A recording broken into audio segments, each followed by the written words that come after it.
नमस्ते, क्रिकेटनॉमिक्स में आपका स्वागत है। मैं हूं रोहित। आप मुझे देख भी रहे हैं और सुन भी रहे हैं। भारतीय क्रिकेट टीम ने आज जिस तरह से जीत हासिल की है उसमें सिर्फ एक चीज अनफॉर्चुनेट रही, वो है रोहित शर्मा का आप शुरू में ही आउट हो जाना। मुझे लगता है कि वहां पर एक गलती कहीं ना कहीं शुभमन गिल से हुई है। शुभमन गिल को सामने देखना चाहिए था, वो बार बार उसी तरफ देख रहे थे और बाद में भी काफी देर तक वो बॉल की तरफ ही देखते रहे। और ये एक बहुत बड़ी गलती रहती है। जब अक्सर आप जब कोचिंग जब कोच करते हैं तो वो बताते हैं कि आपको बॉल किस तरफ देखना है, आपको कहाँ देखना है, सामने अपने प्लेयर से किस तरह से कोऑर्डिनेशन रखना है। ये कहीं ना कहीं शुभमन गिल से गलती हुई है और रोहित शर्मा को इसीलिए शायद गुस्सा भी आया हो, क्योंकि वो 14 महीने बाद क्रिकेट में वापस आए थे और एक रन भी नहीं बना पाए थे और तब तक वो रन आउट हो गए। तो मुझे लगता है कि कहीं ना कहीं शुभमन की गलती जरूर रही है, लेकिन खैर क्रिकेट है, क्रिकेट में इस तरह की चीजें संभावनाएं प्रबल रहती हैं कि गलतियां बार बार होती हैं। और मुझे लगता है कि वहां तक तो सब कुछ ठीक था, लेकिन शुभमन गिल जिस तरह से आउट हुए मुझे लगता है कि वो बहुत बड़ी गलती उन्होंने की। वो स्टेप आउट होकर जल्दी नहीं खेलते हैं और खेलते भी तो इस तरह से वो रन आउट नहीं और स्टेप आउट नहीं होते हैं। जिस तरह से उनको आउट वो हुए हैं, और मुझे लगता है कि मुजीब ने जिस तरह से 2 विकेट लिए हैं वो दोनों ही विकेट लाजवाब थे। मुजीब की बॉलिंग बहुत लाजवाब रही और सबसे इंप्रेसिव प्लेयर रहे हैं वो पूरे टूर्नामेंट। अगर आज के मैच की बात करें तो एक मुजीब की बात करूंगा, और इसके अलावा जो मुझे लगता है कप्तानी रही खासकर, वो थोड़ी सी ढीली रही है, लेकिन फिर भी आप अच्छा बोल सकते हैं उसको अगर अफगानिस्तान के लिहाज से देखा जाए तो। दूसरी पहली बात अगर बात करें तो मुझे लगता है गुरबाज को थोड़ा समय देना चाहिए था, वो शायद उस तरह से नहीं कर पाए। इसके अलावा अगर भारतीय बैटिंग में और अगर ध्यान देंगे तो शिवम दुबे का जो परफॉर्मेंस रहा है मुझे लगता है बड़ा इंप्रेसिव रहा है। वो शुरू में पिच पर रुकना चाह रहे थे और वो रुके, और उसके बाद जिस तरह से उन्होंने परफॉर्म किया, लंबे चौड़े हैं, 5, 5.5, 6 फीट के वो खिलाड़ी हैं, और जिस तरह से बॉल को टैकल करते हैं वो बहुत लाजवाब था। खासकर स्ट्रेट पे लगाया हुआ उनका छक्का, जो नवीन उल हक पे उन्होंने छक्का लगाया जो अंतिम में, फिर उसके बाद पीछे एक चौका जो जो विजय चौका लगाया, वो दोनों ही क्लासिक थे। उसके बाद शॉट सिलेक्शन आप जब देखिएगा तो जिस तरह से वो मिड ऑफ में उन्होंने वो लगा रहे थे, बाउंड्री लगाने की कोशिश हो रही थी, वो बहुत जबरदस्त थे। तो वो अपनी पूरी लंबाई का भरपूर फायदा उठाने की कोशिश कर रहे थे।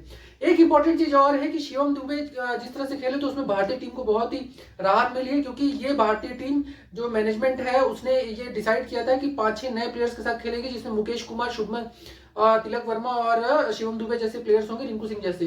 तो उसमें कुल मिलाकर अगर देखें परफॉर्मेंस तो देखें, रिंकू वर्मा की रिंकू सिंह की बैटिंग आई नहीं, फिर भी उन्होंने जो खेला अंतिम में अच्छा किया। पहला सफल रहा, दूसरा शिवम दुबे सक्सेसफुल रहा, तिलक वर्मा भी लगभग सक्सेस रहा, एक छक्का उन्होंने लगाया, लेकिन 22-24 जो भी रन बनाए वो परफेक्ट रन लग रहे थे उस पिच के हिसाब से। और मुझे लगता है थोड़ा जल्दबाजी वो कर गए, लेकिन और अच्छा खेल सकते थे।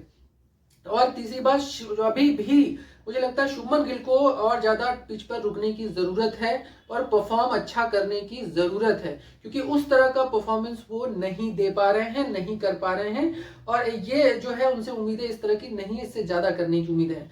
एक इंपॉर्टेंट चीज और रही है जो मुझे लग रहा है, वो ये कि जिस तरह से विकेट गिरे हैं वो विकेट नहीं गिरने चाहिए थे। इन सब के अलावा मुकेश कुमार को तो आप बार बार बोलेंगे ही कि मुकेश कुमार ने जिस तरह से बॉलिंग की, बैक टू बैक विकेट लिए, उसका भी क्रेडिट देना चाहिए। बिश्नोई मुझे लगता है कि वो थोड़ा सा जो उम्मीदें थी उस हिसाब से वो नहीं कर पाए हैं बॉलिंग आज, और उम्मीदें उनसे कुछ ज्यादा थी, लेकिन मुझे लगता है कि कहीं ना कहीं वो बॉल को बहुत ज्यादा जब आप देखेंगे तो बॉल उनकी टर्न तो हो रही थी, लेकिन जिस तरह से बॉल विकेट टू विकेट डालनी चाहिए वो नहीं कर पाए, जैसे जडेजा करते हैं, विकेट टू विकेट डालने की कोशिश करते हैं, या फिर जब बॉल विकेट नहीं मिल रही होती तब विकेट टू विकेट डालते हैं ताकि एलबीडब्ल्यू के चांस बने, या फिर कट भी करें तो उसके लिए प्लेयर किधर रखना है, परफॉर्म किस तरह से स्ट्रेटेजी बनानी है, उसमें थोड़े से बिश्नोई मुझे लगता है कहीं ना कहीं फेल नजर आ रहे थे, या यूं बोल सकते हैं कि थोड़ा सा स्लो नजर आ रहे थे। रोहित शर्मा की कप्तानी थोड़ी अच्छी रही, मुझे लगता है बहुत लंबे समय बाद वो वापस आए हैं, तो आने वाले 2 मैचों में देखना होगा उनकी परफॉर्मेंस कैसी होती है। इस बार तो अनफॉर्चुनेटली वो रन आउट जरूर हो गए, लेकिन भारतीय टीम जीत गई। 159 का टारगेट बहुत बड़ा टारगेट नहीं था उस पिच पर, क्योंकि वो पिच पहले से ही बहुत ज्यादा उस तरह की लग रही थी, नमी थी उसमें कि रन बनने के चांस पूरे पूरे थे।